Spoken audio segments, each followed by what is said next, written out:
No. Because I used to take the cassette tape out and you could unfold the deal, and then it would, the tapes that didn't have that were fucking garbage. Like, you'd be so mad, you'd go buy the tape and then you'd open it up. It's like, it's just a picture of the band. What a bunch of assholes. I can't like them anymore because I need to know who the band members are and that Richie Sambora is the fucking guitarist for Bon Jovi. Like, that's how you learn that, was from that and all the words and who sang them. Yep. Because we didn't have Google. Oh, yeah. Whoa. Look, they can never keep me down. I'm going. And if I ever fail, just know I'll go again. Hey, everybody. Thanks for tuning back in to Be Authentic or Get the Fuck Out. Hope you enjoy the next part of our interview. Yeah. Boy, that was a term I heard the other day on a show we were watching that Natalie and I were watching, and they called the older people in the office BGs. For what? Before Google. So for real, I can remember a moment. It made me so mad. A moment in my life where I was like, any information that I want is right here. Yeah. Like, I can remember that, just like, and like sitting there and being like, I'll never have to ask anyone like again, you know, right. Like, which kills me because Mary Catherine asks me questions now. I'm like, I don't know, ask Google. Like, she still hasn't had that epiphany that you can just ask Google. I think it's twofold, right? So I think I think it's sad because you don't get to ask people questions anymore. Yeah. I think that's sad because it's killed fucking conversation and interaction with the human race. But then at the same time, I'll have staff members send me dumb fucking questions and I send them back a Google link. I just send them back a google.com so they can find when the goddamn she asks answer. me questions, I'll put it into Google, screenshot it, and then just send it back. Oh, I won't even do that. No, I just send the link to Google. But where was I going? Oh, but the communication thing. Yeah. And like, so one thing that I've tried to do lately with MK, because I've been gone a whole lot, is I remember back when she and I first started dating, we would just like sit there and talk for so long, and I'll just ask question and question and question. And so like, Was that when you were dating though? yeah, So you were trying to get laid. maybe. Okay. And then, but like, nah, really, I was like trying to connect with her, you know, and like you'd be like naturally interested. Yeah. And so I was thinking the other day, I was like, I'm gone so much, and like she has all these amazing interactions with the kids. Right. And now I have this opportunity to find out these amazing interactions, but also to provide like value as her husband by showing like natural, just like interest in her. And it has been like really a positive thing. I don't even think she knows I'm doing it, but like that's my first thing. I'm like, hey, how are the girls? What do they do? What do they do funny today? Right. And you know, like, well, if they're sad, if they're crying, you know, because like right now, I didn't realize this, but like when you're 5, so at the beginning of the school week, you're like more energized. And then at the end of the school week, I feel like it's really kind of worn them down. Sure. So like on Thursday, you pick them up from school, dude, they are tired and they're cranky. Yeah. And then Friday, you know, you would be like, hey, it's Friday. You can hang out and watch TV a little later. Right. You know, Once they start figuring out the days of the week too, because like Tegan figured that out and she's like, is it Friday yet? Because then I don't have to go to bed early and I can sleep. And yep. Yeah. They ask. They're like, do we have to go to school tomorrow? And I'm like, no, it's Sunday. And they're like, yes. Yeah. I hate that my daughter hates school as much. Well, she loves it when she's there, but she always like, I don't want to go to school, Dad. Sally loves school. Yeah. MC, she's like, it's boring. We do the same That's thing. Tegan's bullshit too. Yeah, school is boring. We do the same thing every day. I want to play. I kind of agree with her. Yeah. Yeah. I always hated it. Did you like school? Not so much. No. I was not like I only went so I could play sports. So like I only showed up during the day because I knew I couldn't go to practice if I didn't go to class. I think I only went because it was like a social thing. And then when I was in That would be you, yeah. I won't have anybody to talk to if I don't go. I got stories and shit to tell. Oh man. Yeah, no, I literally became president of Future Farmers of America for our school. What? Yeah, just so that I could have more like social interactions with. That was like literally the reason why. Did you show cattle? No, but I judged cattle. Fucking nerd. I had to listen. I want to learn more about this. I was on this hunting trip with Paul and Carver, and they were talking about this FFA, and I'm like, I don't know what this is. And they're like, you live in Nebraska. And I'm like, well, I didn't live on a fucking farm. I'm like, what is this? And they're like, all the kids are into it, and you show cattle and buy and sell livestock. And I'm like, I don't know what that means. How long did you do this for? From like 7th or 8th grade, maybe 8th grade to senior year. Did you ever really get into it where you're like, I actually kind of enjoy this? Yeah, because it had oral reasoning, which was like debate. And I mean, like, were there hot girls in it? Yeah. Were there? Really? So there was, our school like definitely had some, but like you also, because you went to the events. Yeah. And so like all the smart girls would be in they were the smart girls. Yeah, but they would be like, good looking. And you'd be like, really? Yeah, be like, oh, how'd you do in livestock judging? How'd you do in poultry today? Ugh. Yeah, so it's like that was your opener. That was your opener. Yeah, that was my opener. That was where it started. I'm like, hey, what's your reasoning like in poultry judging? Oh, cool. Yeah.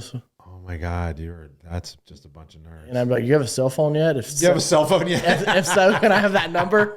Do you have a bag phone? No, how old are you? 36. So that was when cell phones were kind of just getting popping off. Your boy was rolling around with the Nokia. Yeah. Pushing the Nokia, had the snake game on there. Yeah. My snake game was strong. I bet it was. It's like I can remember when it went from free calling after 9 to free calling after 7. Yes. And I was like, free calling after 7. I'm about to start dialing all the girls right now. I'd be like, I remember that. That's hilarious. It'd be Monday night. Oh my God. WWF Raw would come on, 7 o'clock. Raw. And your boy would be sitting there just on the phone. What's up? What you doing Friday? Did you have a teen line? Nah, man, I wasn't that cool. I had a teen line. Yeah, you seemed like the type of cat that would. Yeah, I feel like you were, you were doing more entrepreneurial things. Yeah, I was probably. I was making deals. Yeah, I was 100% making deals. Guys. Oh, I know one thing that we wrote down that you wanted to talk about or hear again was on the Jail Burrito podcast. I forgot to tell one of my stories that happened during that interaction. Yes. And you wanted to hear that again. Yes. So the world needs to know about the free COOLIE story. I feel like I'm the only person like in the industry, maybe a couple others that know about free COOLIE, but Eric almost started a prison riot. Pretty much. That is pretty much what happened. Yeah. Wow.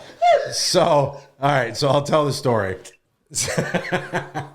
So this was, I got arrested. It was when I got arrested for my 4th DUI. And so I got thrown into jail and I was drunk and coked out of my mind.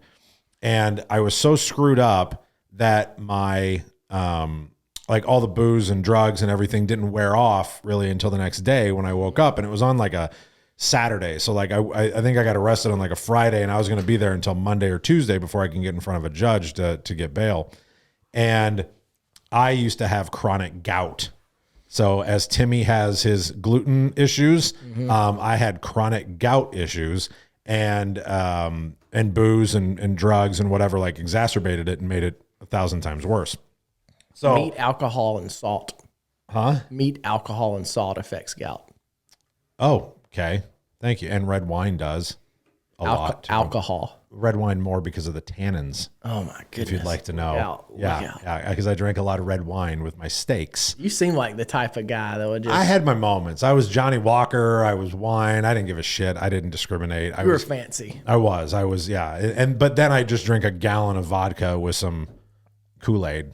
We did red drink or purple drink with Kool-Aid, or with vodka. But anyway, so I wake up the next day and my foot is like the size of a football.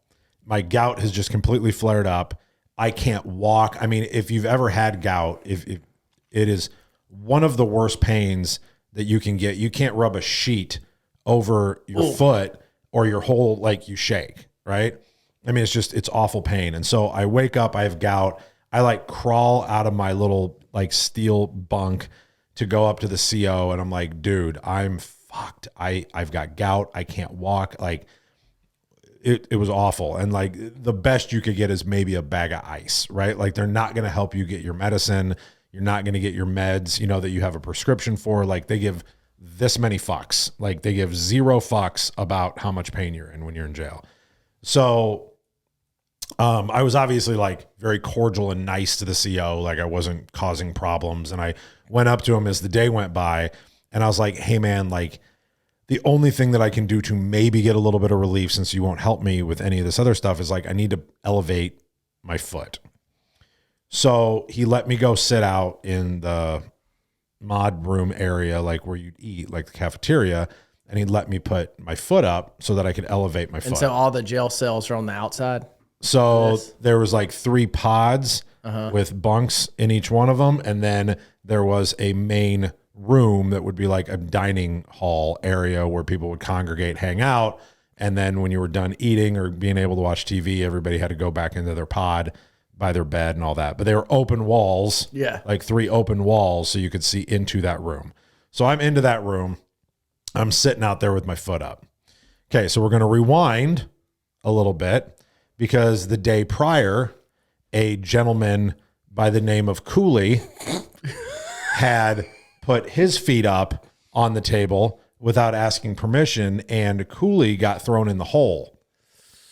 So COOLIE was in the hole for putting his foot up, and I had asked permission to put my foot up, and I got called a white cracker motherfucker, and they started chanting free COOLIE, free COOLIE, free COOLIE. And I'm sitting out there with my foot up going, oh, fuck, I'm going to die.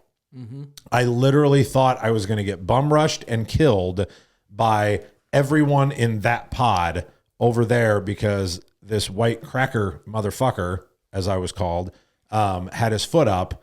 And luckily I got out the next day. But that was about as scared as I've been for my life before. I don't want that to happen again. Yeah. I mean, I can tell you right now, I'm not like a prison type dude. No. You know what I'm saying? Like, no. I don't even like it, if the air conditioning's messed up. Yeah, I was telling the story the other day about how they're like, how'd you sleep in there? And I'm like, you get about 45 minutes because you'd be on a mattress that's about this thin as the paper, and it was all steel. And so like your hip would dig into that fucking bar right there. And so then you'd flip every about 45 minutes, and then you'd hear them fucking screaming and have like it's a club down on the other end of the pod. Why are they screaming like it's It was very segregated. So like when you were in the pod, it was very segregated. It was like one pod was black, one pod was Hispanic, and then the other pod would be white. But the white pod was generally like crackheads, like meth heads and shit. And then the Hispanic pod, they all would like sleep at night because that's reasonable. Right. For whatever reason, the people in the black pod wouldn't. Why? I don't know. They thought it was the club. Did they sleep during the day? Yep. So they'd sleep during the day. And I honestly, I have no explanation for it. If anybody knows why that is, please comment. I'm sure I'll get comments on this regardless and piss somebody off, but it's just a fucking fact. So be mad if you want. But that pod would sleep during the day, and they would play cards and raise hell at night and be loud as fuck. How did they see? It was dark, right? No, they don't get all the lights off. We're in jail. Fucking. What? Wait, what? Lexi's dying. No, you're in jail. I mean, lights are on. So even at nighttime? Yeah. Not like Lexi. Not like bright lights, but like the lights are on. They're not just going to turn all the lights off and be like, fend for yourself, motherfucker. Like Squid Game? Yeah. That's not going to happen. Yeah, I guess that's... No, you're sleeping with the lights on. They're dimmed. You get you get mood lighting. Do you sleep with one eye open, gripping your pillow tight? I mean, I didn't have a pillow. You rolled up a blanket. Did you miss my Metallica reference? I was trying to figure out what it was from. Oh, yeah. Yeah, but it was Metallica. You're right.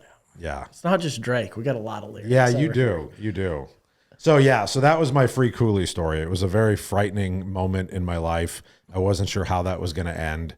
Occasionally, I'll just bust out free Cooley on. I actually want to make free Cooley shirts, like memorabilia. Yeah. So like hashtag free Cooley. I wonder how Cooley's doing. I mean, I'm guessing he's still in jail. Probably not well slept from what you're saying. No, not if he's in there. I'm going to tell you this right now. Like, I can't do the sleep during the day shit.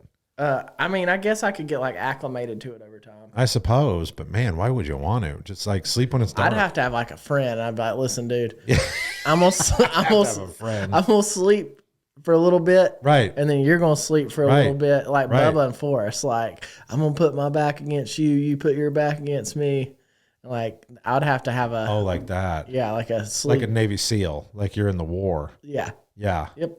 Just lean up against each other. Mm-hmm. And then that way people wouldn't. That'd be a nice picture.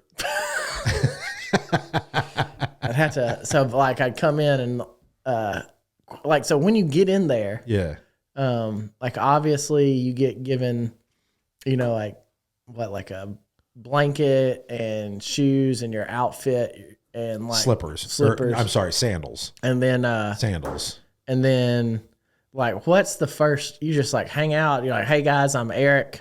No. That's definitely not how it went. I mean, I was definitely not introducing myself to the. Were people coming up to you like, hey man, how you doing? Good to. I mean, like, what is? Nah. What is? Not a lot of chatting. How do you get like integrated in like jail society? I don't think you do.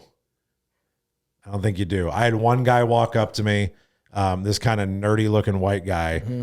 And he walked up to me and was like, you look like you're in for a DUI. And I was like, why is that? I'm pretty sure it was because I was 300 and some pounds.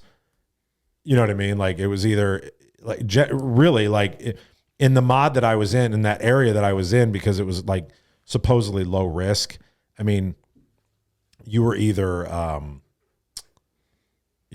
like drugs, meth head type of thing. Yep. Or it was like basic assault, right? Like not murder or anything, or drugs, assault, domestic. Gotcha. Or there would be the white guys in there. It was always white guys. It was to be the white guys in there that would tell everybody they're in for tax evasion, which was code for child molester. Wow. And then once they'd figure that out, they'd have to move them out of the area. Why wouldn't you, instead of saying tax evasion, I would just be like, hey, yeah, I'm here for, I don't know, hit and run. Or anything something. Other than that. Tax evasion. Yeah. Like, it was always because they had the look like they could have been a CPA. Gotcha. You know what I mean? Yeah. Like I'm sure that'll piss somebody off, but like, but that's the look, you know what I mean? Like that they had, but I think that hit and run would have been very reasonable. That would. So how do you make friends then? I mean, I didn't. But like, like, let's say you're like, okay, I'm going to be here for an extended period of time. I mean, it's 100% a racial thing. So, gotcha. Okay. 100% a racial thing. I'm going to tell you this. I'm going to try to like mend the fences. With Cooley? Everybody. Oh. I'm going to, you never know when you're going to need resources, who I need to connect with. You know what I'm saying? I mean, I did it a little bit because I lived in North Omaha for a long time. So I would go talk to the one mod and be like, hey man, I lived in North Omaha and I knew all the guys that lived over on this block and we did a bunch of roofs over on this block. And they're like, all right, you're cool. And then I'd be talking to Hispanic guys in the middle mod and I'd be like, oh, I own a roofing company. So that's a good connect. I was like, you want a job when I get out? And so they would be nice to me because I was offering them a job. And then then I'd just go sleep in the other mod. Yeah. So I did have an angle. So I guess to your point, I did have a plan as I was in there. But also keep in mind, I was the awkward 310-pound fat drunk cokehead. Mm-hmm. Like however that plays out. But like I was very, you've seen the pictures. Yeah. Yeah. I mean, have you? Hey, Lexi, all I'm saying is talk about a glow up. This dude looks rough. It's like his face. It's like his cheeks were disconnected from his face. It was like you could just. hit them and they just like a waterbed. Yeah. It was. I mean, those cheeks were serious. It was like that was a big guy. That was a big fella. So I had a question for you. Yeah.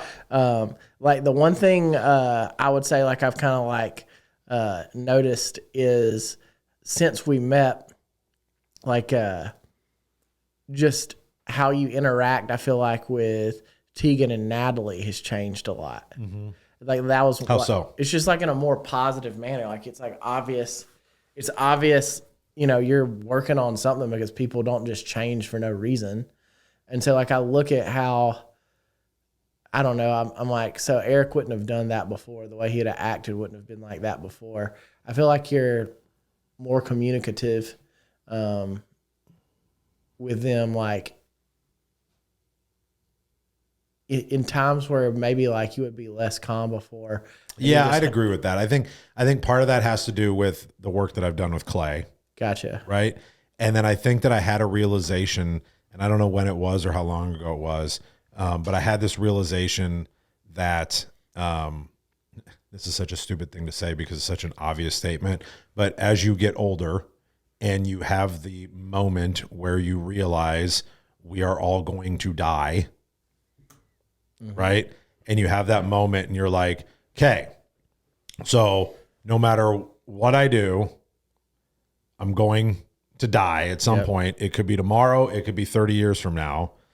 Once you have that moment, and not that we all don't know that, right? But there's a difference between knowing it and really having that epiphany moment when you really genuinely realize it. And you realize that everything that we're doing on a day-to-day basis doesn't really fucking mean anything. But what does is how we're interacting with the people that we care and that we love. Yep. Right. And once you'll have that moment. If you don't, it's sad. And I'm sorry for you. Right. Like I just am. Like if people don't have that moment at some point in their lives, that is sad. But once you have that, I think it changes your intention of everything that you do, because yes, it is very important that we make a lot of money. And yes, it is very important that, that I get these things so we can go to these places and whatever, because I'm going to have every experience that I can have while I'm on this earth, right? Before they dig my hole. But at the end of the day, people are going to talk about how I treated other people. I mean, it's a noticeable difference. I had a question on that.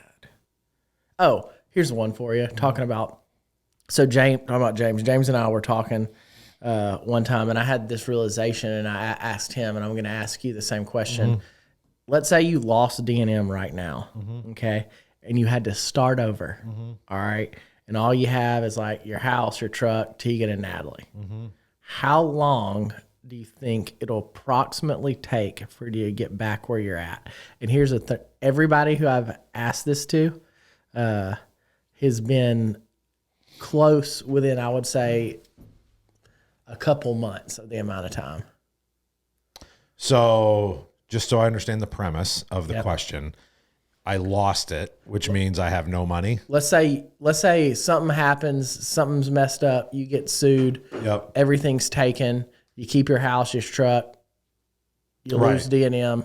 Right. You got Natalie, Tegan, and those things. How long does it think? So I probably still got a little bit of scratch personally that I can do something with. Yeah. Before I'm back on top type of feeling, or just where you're at now. Oh, where I'm at now? 12 to 18 months. Bah! But I said 15 to 18 and James said 15 to 18. Really? Yeah. How weird is that? That is weird. So like when I think about it and I think of all these horrible things that could happen in business, right. I'm like, oh, and I'm just like, think of how silly it is. Cause I'm like, yeah, I'm just stacking things right now. But even if all the things that I get stacked up get knocked down, I could and I'm talking about like everything and the most horrific, like I'd be back. And I mean, kind of I did that when I left, when I was like, yo, I'm going to bet on me real quick. Yep. That like I can take a decade off from studying. Yep. Become an attorney, and like leave as much in as I have built up before, and basically like semi reinvent myself. And like, that's kind of how long it took me. You know, like this you're right. time, It is. if you think about it. And I mean, like financially, I didn't take like. No, like financially you were okay, but Yeah. it was still reinventing. Right. Yeah. I mean, that was like almost scary. I remember when we talked about it in a pool in Cayman. Yep. Oh, maybe I'm not supposed to talk about that. You can. Yeah. I don't think there's anything wrong with that. I don't know what I'm allowed to talk about. Yeah. I guess I can talk about what the fuck I want, but yeah, anyway. Ugh, fuck. 20 more days or whatever the fuck.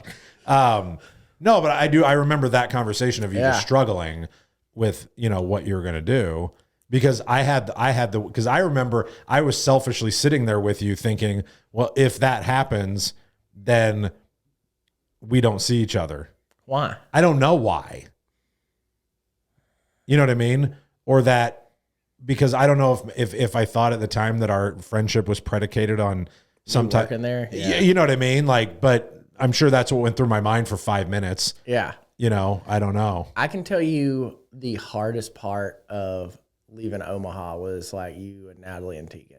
Like that was like, that decision was crushing for me. Like, we didn't make it easy, as hard as shitty as we were to you about it either. Man, you know, and honestly, I exclusively blame Zach Mosley for. So if anybody wants to know all the pain, why's that?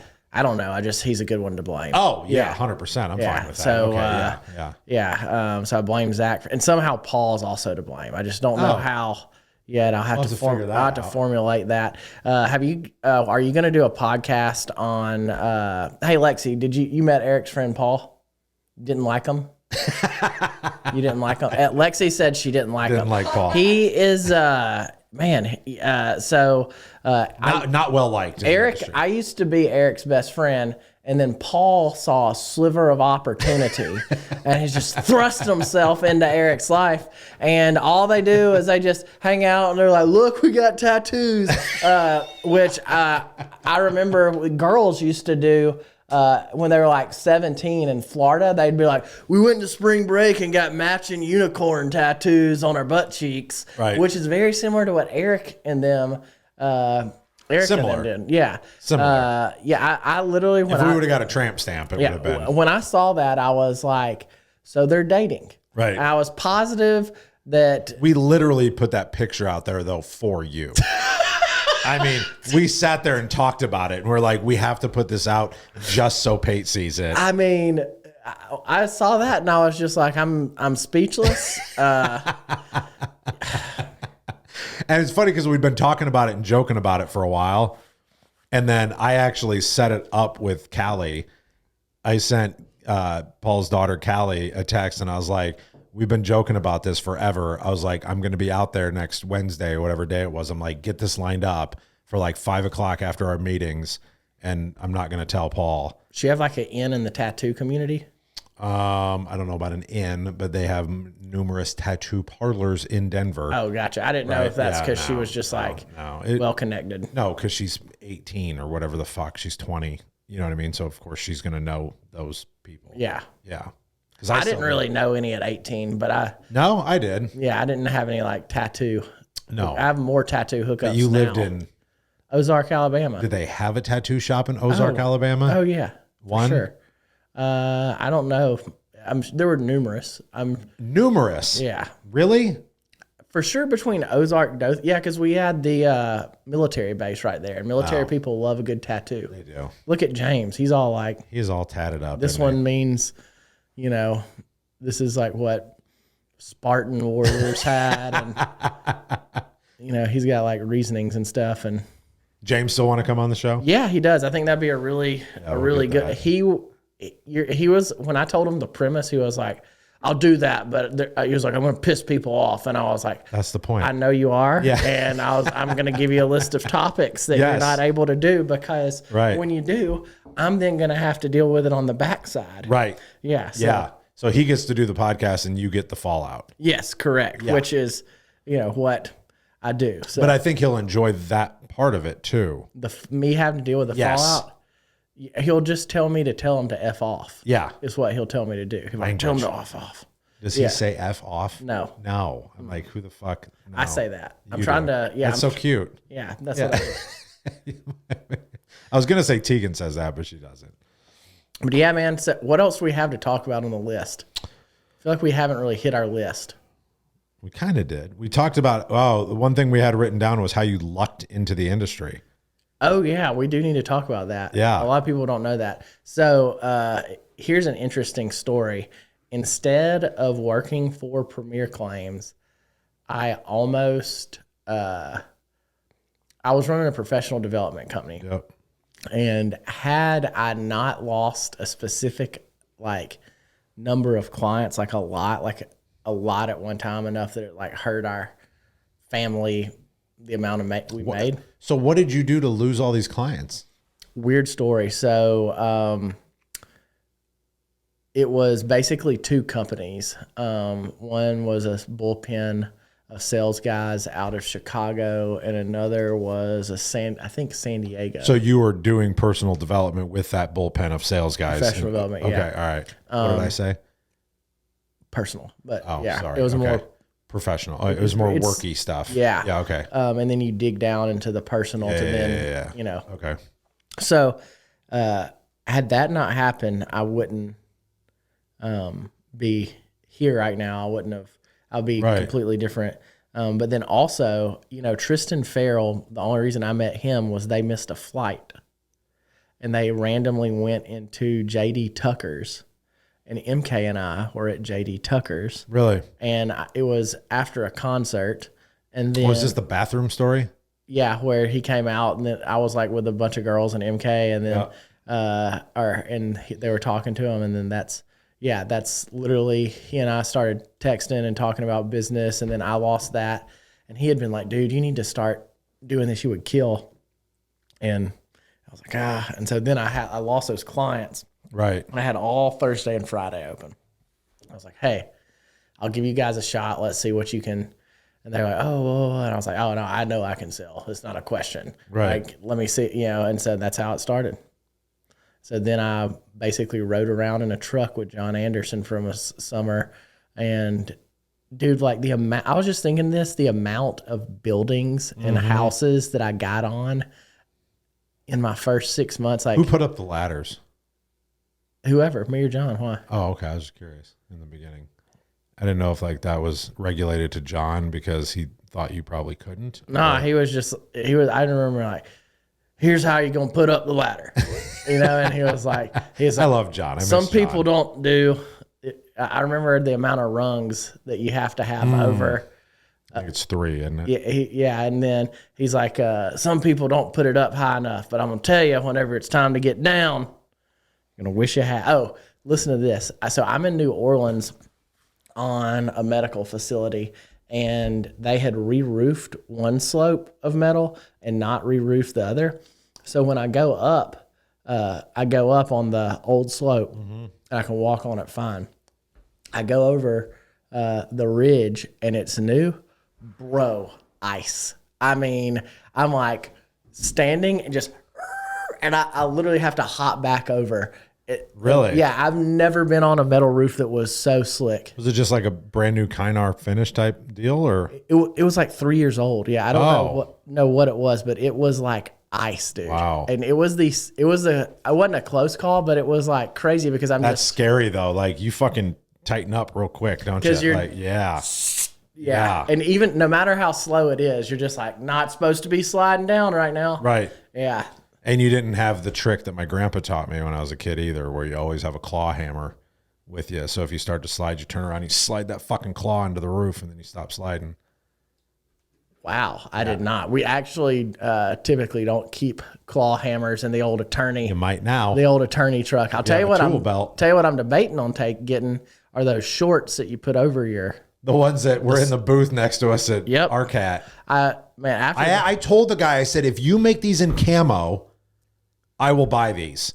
And he was like, nah, we can't do it. And I'm like, they're fucking brown, dude. Like, make some camo ones and I will buy these for my guys. I'm like, my guys won't wear these because they're going to look like child molesters in these weird, you know, brown fucking long shorts. I'm like, but put them in camo. Or tax evaders. Or I'm sorry, tax evaders. Yes, I spoke out of turn. Tax evaders. But yeah, you should get some of those.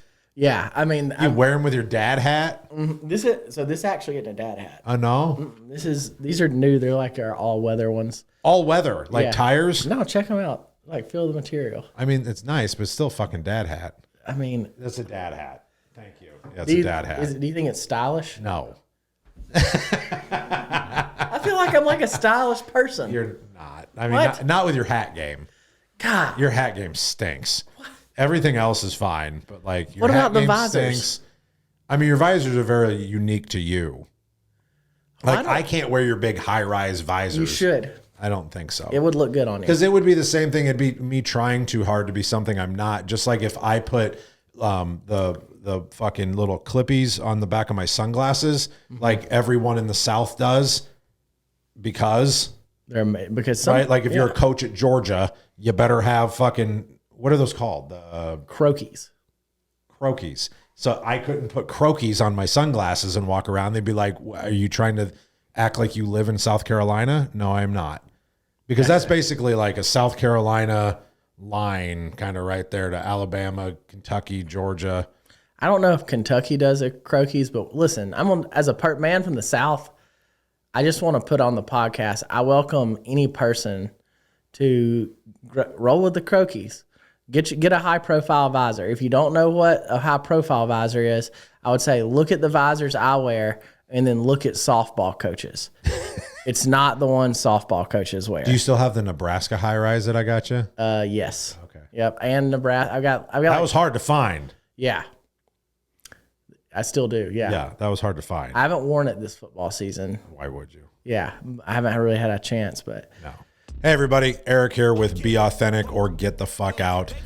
Episode ran a little long today because Pate and I love to ramble on occasion. So we are going to cut it right there for today. We hope you check back in a couple of days and check out the next part of our interview with Pate G. Smith, hater of Paul Reed.